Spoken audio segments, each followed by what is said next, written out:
വിശ്വസംസ്കൃതിയുടെ ചരിത്രത്താളിൽ കാൺമു ദൃശ്യമൊന്നിതേവിധം നിസ്തുലം സനാതനം. ആദിമ സംസ്കാരങ്ങൾ ഉയരാർന്നവനിയിൽ മാനവഗോത്രങ്ങൾ തൻ ഭൂമിക രൂപം കൊൾകെ സത്യധർമ്മവും നീതി കരുത്തും സ്നേഹം മഹാബുദ്ധിയും അലിഞ്ഞൊന്നായി പിറന്നു നായർ ധന്യ.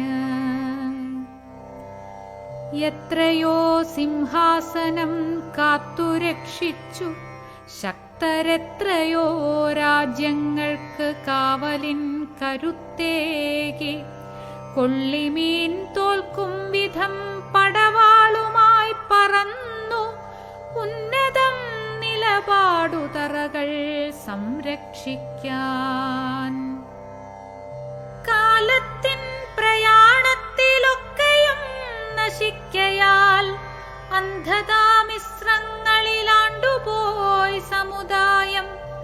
ഉരുകും തീനാളങ്ങളേറ്റിയ ചൂടിൽ വെന്തി ഉലകിൽ നിന്നും നായർ മറയാൻ തുടങ്ങവേ ഉദിച്ചു മഹാസൂര്യ തേജസ്സായൊരു യോഗി.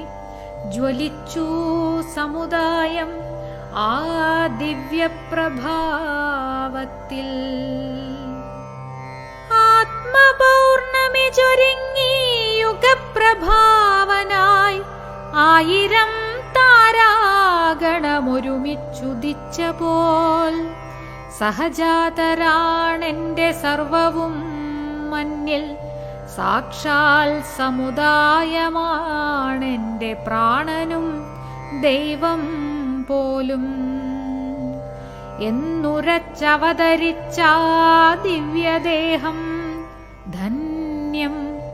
ഒന്നോർക്കിൽ ഭവാൻ തന്നെ ദൈവമീ ഞങ്ങൾക്കെന്നും.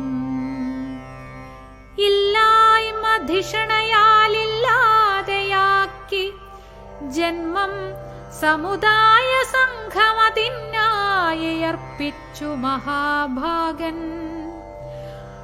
അറിവിൻ മഹാജ്യോതി നാലുകെട്ടുകൾക്കുള്ളിലഖിലം നിറച്ചാത്മബോധത്തെ തെളിക്കവേ വളർന്നു സമുദായം.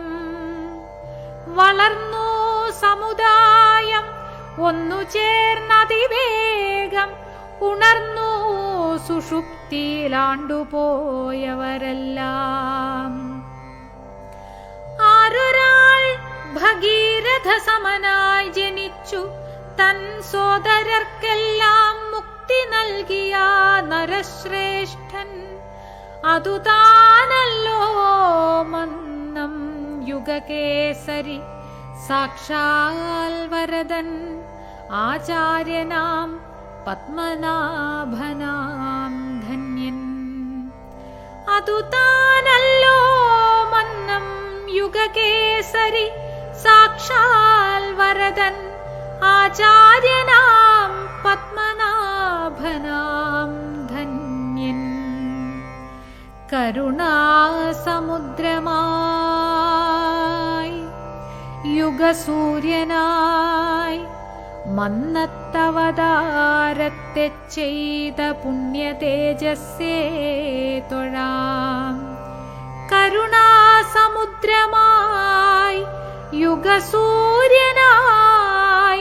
മന്നത്തവതാരത്തെ ചെയ്ത പുണ്യ തേജസ്സേ